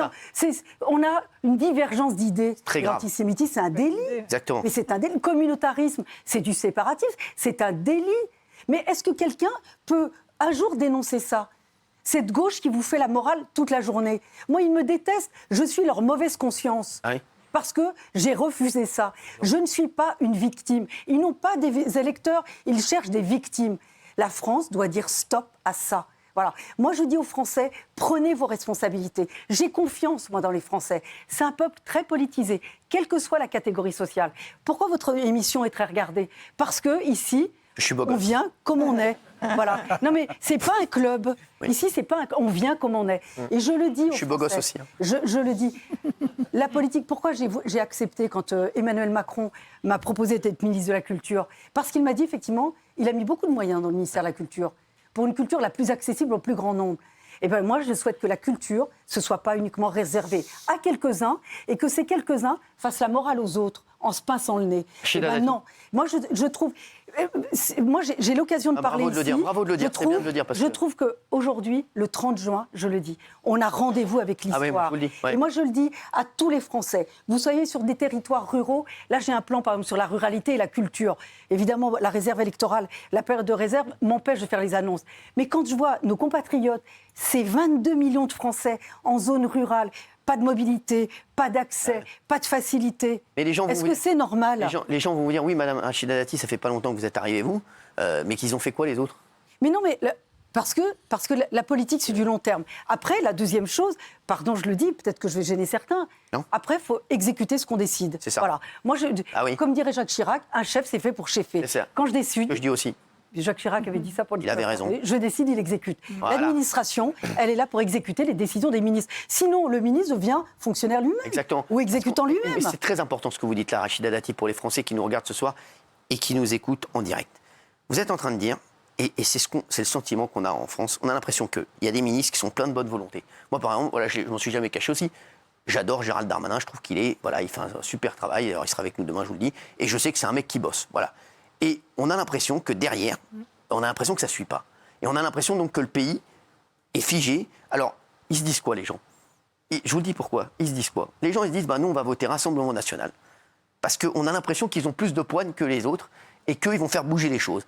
Et que Renaissance, aujourd'hui, c'est que du en même temps. On a l'impression qu'ils veulent faire plaisir à tout le monde. Et en voulant faire plaisir à tout le monde, le pays n'avance pas. Et donc, forcément, quand on n'avance pas, on recule. Et nous, dans notre situation, tous les jours, on voit que nous, en tant que Français, on recule. Et qu'aujourd'hui, on n'arrive pas à offrir un petit cadeau à nos enfants pour Noël. On n'arrive pas à manger le 12 du mois. Et qu'on a l'impression qu'ils y vont pas assez. Et ce que vous dites, on a l'impression, que il n'y a pas d'autorité. C'est ce qui manque. Non, parce que, regardez, sur la prime dite Macron, la prime d'activité, ça a été comme un 13e mois. Il y a eu beaucoup de mesures sociales. D'ailleurs, même dans ma famille politique, on avait considéré à un moment donné qu'il y avait trop de mesures sociales. Rappelez-vous, au moment du Covid et du quoi qu'il en coûte, vous devez recevoir des commerçants, les restaurateurs. Tout le monde a été protégé au moment du Covid. Oui. Est-ce que maintenant, on dit « Ah là là, mais il y a une dette ». Il faut savoir ce qu'on veut. Il faut savoir ce qu'on veut. C'est pour ça que moi je dis qu'il faut prendre ses responsabilités. Moi, quand on prend ses responsabilités, on dit effectivement, il y a une dette. Après, maintenant, nous sommes dans une autre phase où il faut réduire les dépenses publiques et il faut prendre aussi ses responsabilités. Moi, j'ai contribué comme ministre de la Culture. On m'a dit, oui, la gauche, en disant, oui, le ministère de la Culture, oui, réduction de 200 millions sur le budget. J'ai pu mobiliser des réserves de précaution, revoir où sont mes priorités, réarbitrer. C'est ça, être ministre. Être ministre, c'est pas d'être être passif, c'est de prendre des décisions. Le président de la République prend des décisions. Je prends un autre sujet, qui est un sujet qui nous relie avec Valérie Benaïm. La laïcité. Quand on parle... Non, je rigole. Oui, c'est vrai. Ça, c'est vrai. Nous avons aussi cette préoccupation. Mais, par exemple, quand on parle de l'islamisme, moi, je suis gênée qu'on puisse amalgamer tout le monde. Et après, on dit, vous stigmatisez, c'est attention à l'amalgame. Non, il n'y a pas d'amalgame. L'islamisme, ce n'est pas nos compatriotes musulmans. Ça n'a rien à voir. Mais il faut dire les choses. Si vous ne les dites pas, évidemment, vous les confortez. Et moi, je trouve que cette gauche, la gauche qui est en train de s'allier, conforte cela. C'est ce qui génère vraiment la fragmentation et la fracture de notre pays. Je n'ai jamais changé de discours, c'est ma vie, c'est mon parcours. Je ne me suis jamais reniée, jamais. Je sais d'où je viens. J'assume ma famille, j'assume mes amis, j'assume ma condition sociale d'origine. Évidemment, j'ai changé, je suis très privilégiée et j'en ai pas honte parce que la France permet ça et ça permet de réussir. La réussite, c'est pas péché. Exactement. C'est pas pénal. Voilà. Mais c'est la France qui permet ça. C'est la France qui permet ça. Et il y a un problème aujourd'hui en France, je le dis Rachida Dati, et ça devient insupportable. C'est-à-dire que quand on dit qu'on aime la France et qu'on veut défendre la France, on nous traite de racistes. C'est insupportable. Mais je vous le dis, aujourd'hui... Oui, mais parce que je vais vous dire, regardez, quand j'entends ce matin, je vous dis, Yannick Jadot qui dit, oui, c'est une divergence des idées sur un c'est très délit, grave. mais on dit, c'est pas grave, c'est la gauche. Mais moi, si j'avais dit ça, on m'aurait dit, Madame Dati, c'est pénal. C'est très grave, c'est la gauche. On vous aurait poursuivi d'une vindicte. Mais pour certains, ça passe. Pour d'autres, vous n'avez pas le droit. Exactement. Donc moi, l'arbitre des élégances, moi je trouve que l'arbitre des élégances, c'est les Français. Ouais. Voilà. Donc moi je dis aux Français d'être mobilisés. Si vous ne pouvez pas être là, il y a des procurations, il y a des facilités. Moi dans ma mairie, j'ai mis un dispositif. Il y a des personnes qui viennent en disant, parce qu'effectivement, en ce moment avec l'installation des JO, c'est un peu contraint de pouvoir bouger. Mais c'est une responsabilité. Le 30 juin, c'est le premier tour, il faut être mobilisé. On va en parler. Juste, vous étiez ministre de la Justice ? Oui. Vous pensez quoi de l'inaction d'Éric Dupond-Moretti ? Non. Il a eu un budget très généreux. Ouais. Il a pu faire recruter des fonctionnaires, des magistrats. On ne les voit pas, il n'y a que des problèmes dans la justice. Il a fait quoi, Éric Dupond-Moretti ? Non, sur la justice... Parce que le président l'aime bien, non ? Non, parce que... Il est toujours là. D'abord, je veux dire, le budget... C'est mon Bernard Montiel à moi, il est là parce qu'il y a... Non, mais voilà. D'abord, nous, on se connaît très bien et depuis longtemps. Les priorités sur la justice, c'est la décision du président de la République. Donc, ces priorités sont claires. Et d'ailleurs, le président de la République... Donc, il ne fait rien, Éric Dupond-Moretti ? Non, mais pourquoi vous devez... Bah, écoutez, quand Éric Dupond-Moretti arrêtera de parler de nous dans les émissions, peut-être qu'il travaillera plus. Peut-être qu'il travaillera plus sur la justice. Non, mais il critique l'émission, honnêtement, je n'ai pas vu. Il fait que ça, mais peut-être c'est qu'il n'a pas de travail. Il préfère regarder la télévision. C'est pas grave. On l'embrasse quand même. Mais il peut venir quand il veut. Il sera le bienvenu. De toute façon, il sera bientôt plus ministre. Oh non. Merci. Il aura le temps.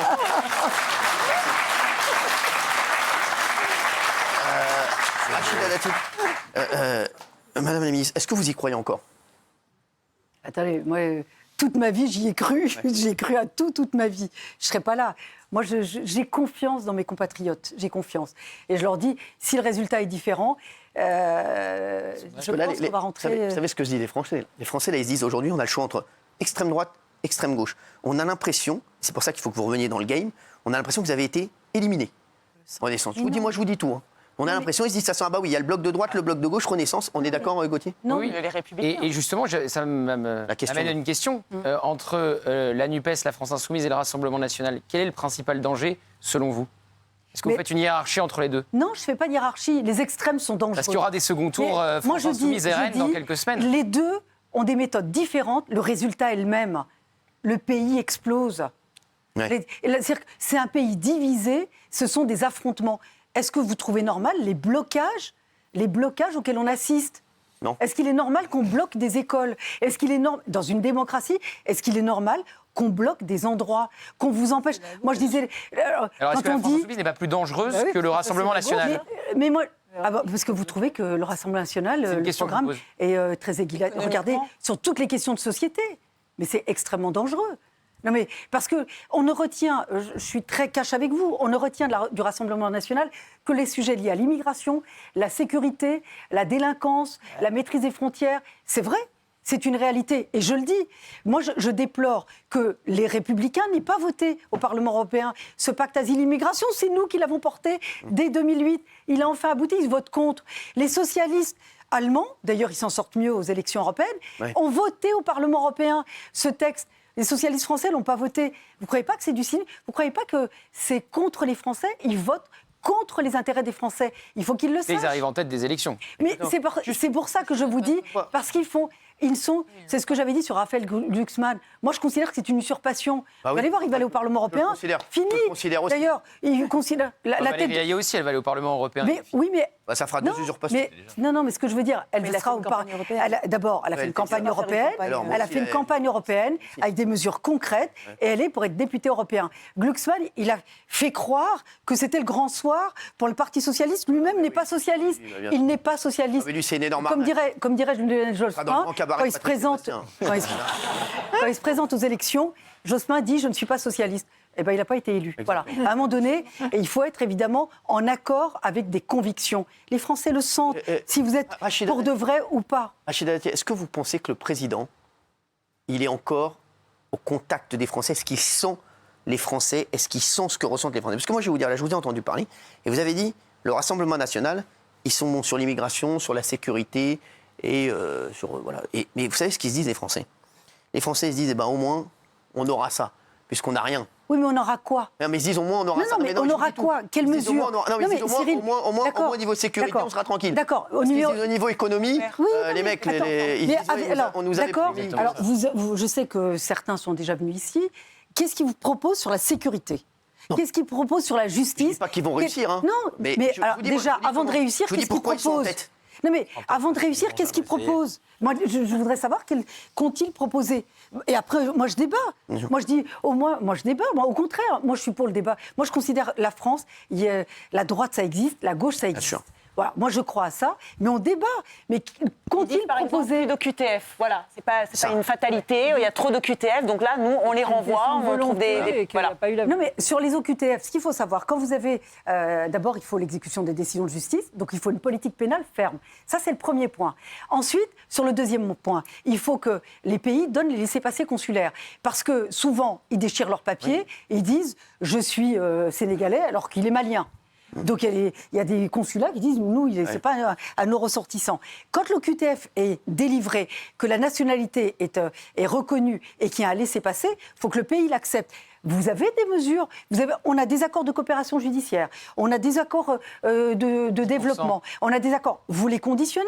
10% sont réalisés aujourd'hui. Non mais attendez, sur l'aide au développement, et d'ailleurs, ça a été porté grâce au président de la République, il y a maintenant une conditionnalité des aides au développement. Il y a certains pays qui l'ont compris.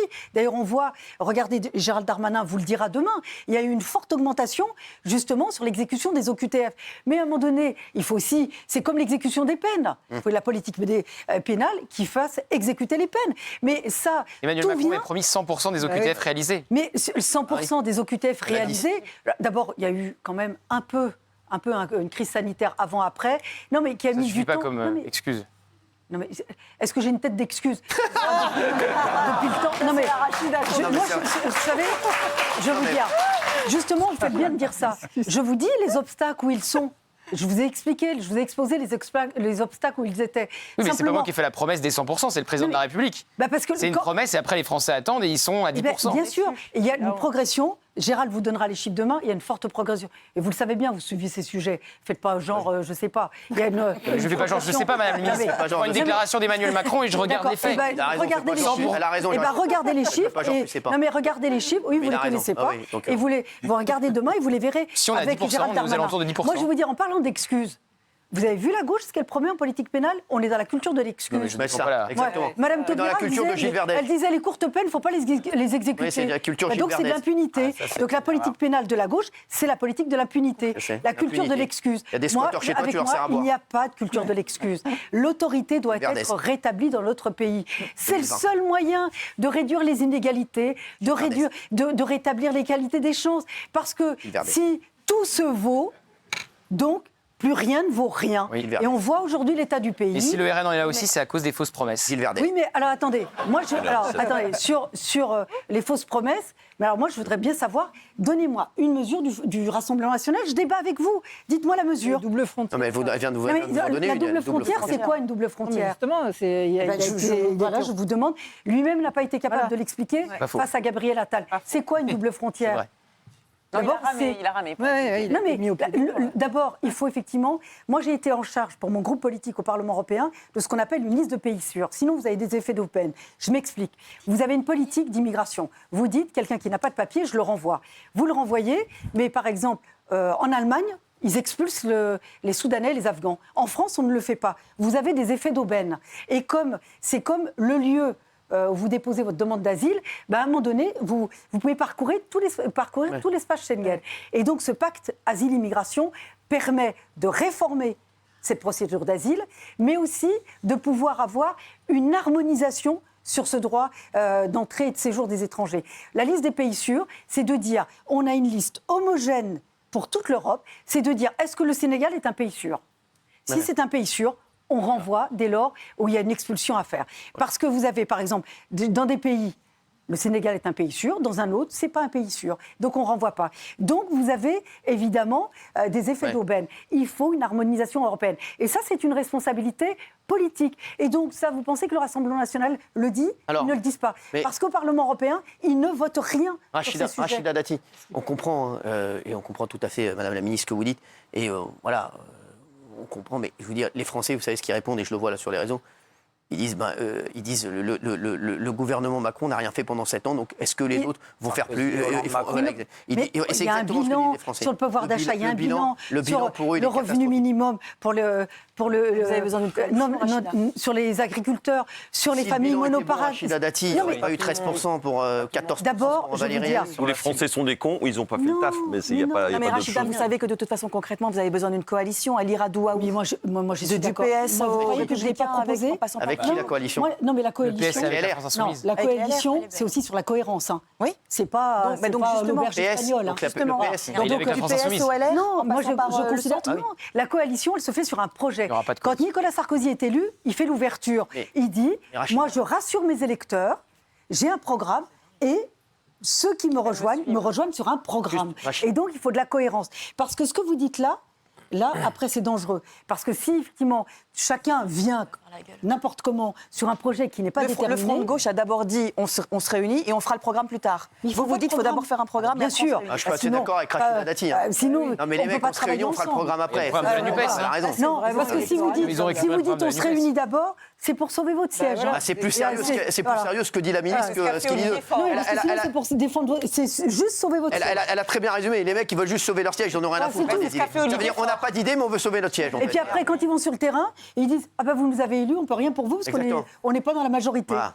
Alors, et après, ils pointent du doigt le gouvernement. C'est trop facile. Moi, j'ai vu des députés dire ah ben non, mais nous on a été élus, on peut rien pour vous. Dati. Laisse ta place à un autre qui va vraiment faire le job. Madame la ministre, est-ce que Renaissance peut gagner tout seul?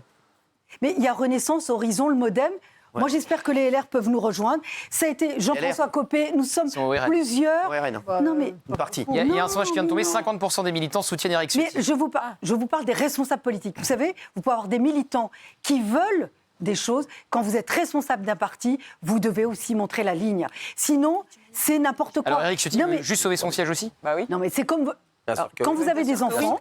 Non, mais quand vous avez des enfants, ils vous disent. Moi, j'ai une fille, elle veut se maquiller, c'est non. Parce que j'explique pourquoi. Et c'est vrai que 100% des...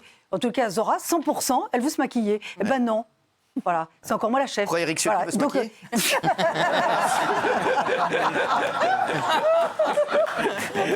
Peut-être. C'est peut-être là le problème. Lui, il n'a pas de sujet de brochine. Rachida Dati, juste, vous regrettez pas? Mais moi, j'ai jamais. Alors, d'abord. Vous n'avez jamais de regrets? Moi, j'ai jamais de regrets sur le. Enfin, je vais vous dire, vu d'où je viens. Alors, si je devais regretter. C'est comme moi. Ah non, puis moi je trouve c'est un moment important politique. Voilà, on verra bien ce que ça va donner. Moi, j'adore le combat. Et j'adore le combat politique. Si là, honnêtement, j'aurais pas voulu être spectatrice. Au contraire. Là, on a un combat à mener. Je veux qu'on le gagne. Voilà. Là, je suis sur le terrain. Je vais aller soutenir des collègues politiques. Et il faut qu'on gagne. Il faut qu'on gagne. Il y a pas. Il faut. Puis moi, je veux dire, la politique, c'est la rage. C'est comme la vie. La politique, c'est comme la vie. Vous êtes en haut, vous êtes en bas, vous êtes sur le côté, vous êtes à un moment donné à terre, vous vous relevez. C'est comme la vie. Et moi, je dis, la politique, je l'ai toujours dit, que ce soit Nicolas Sarkozy, j'ai eu des chefs qui, quand même, avaient, comme avec Emmanuel Macron, on a la rage. Voilà. On va aller jusqu'au bout. Il n'a pas baissé les bras, Emmanuel Macron? Non, mais vous m'avez déjà vu aller bosser pour quelqu'un qui a baissé les bras? Là, non. Si, dernière question. Oui. Emmanuel Macron et Nicolas Sarkozy sont sur un bateau. J'étais sûr. J'étais sûr. Vous devez en sauver un, vous sauvez qui? Je saute à l'eau et je les sauve les deux. Non, c'est impossible. Et voilà. Impossible. Je vais à la nage, même si je ne sais pas nager. Vous sauvez Nicolas Sarkozy? Mais moi, vous savez, je vais vous dire une chose. Moi, tous les gens... N'essayez pas de m'embrouiller. Non, je ne vous embrouille pas. Non, parce que ça va vous parler. Moi, tous les gens qui m'ont tendu la main, pour lesquels j'ai travaillé, je ne les ai jamais trahis. Bravo. Jamais. Même quand parfois ça a été un peu compliqué. Par exemple, l'entourage de Nicolas Sarkozy, parfois ça a été compliqué pour moi. Jamais je le trahirais. Voilà. Moi, je n'ai jamais Boyard, trahi entend ça. les gens. Merci. Moi, j'ai le sens de la reconnaissance, j'ai le sens de la fidélité et j'ai le sens de la loyauté. Et voilà, j'ai été élevée comme ça. Et vous pourrez, voilà, je ne peux pas changer là-dessus. Et donc, Nicolas Sarkozy, comme Emmanuel Macron, je ne les trahirai jamais. Dernière question, et après je vous laisse. Il y a plein de gens qui me disent Rachida Dati, il faut qu'elle y aille tout seule, elle a une cote incroyable. Qu'elle aille tout seule où? Qu'elle aille en 2027, qu'elle y aille tout seule. Alors, je vais vous dire, moi d'abord, je reviens de là où j'étais. On est 12 enfants. Oui. Et alors, vous presque 59. J'adore les combats collectifs. Enfants, il y aura une présidente. J'adore les combats collectifs. Là où j'habitais, on était en collectif. J'ai adoré mener la campagne pour Nicolas Sarkozy. Même quand, par exemple, François Fillon, il était donné pour venir à Paris, je lui dis, j'ai pas de velléité à être numéro 1. Si tu veux être maire de Paris, je vais avec toi. Comme je l'avais fait en 2020 avec les macronistes. J'ai dit, je veux qu'on gagne la ville. Moi, j'adore les combats collectifs. Vous savez, ma notoriété, elle est faite. Ouais. J'adore le combat, je veux qu'on gagne. Voilà. Quand vous gagnez, la victoire, elle est collective. La défaite, on dit souvent que c'est orpheline. C'est comme ça, c'est la vie. Je veux qu'on gagne. Voilà. Moi, j'espère qu'une chose, c'est que vous gagnez Paris. Sauvez-moi. Merci Rachida Dati. Merci d'avoir été avec nous. C'est en cas complémentaire sur CNews.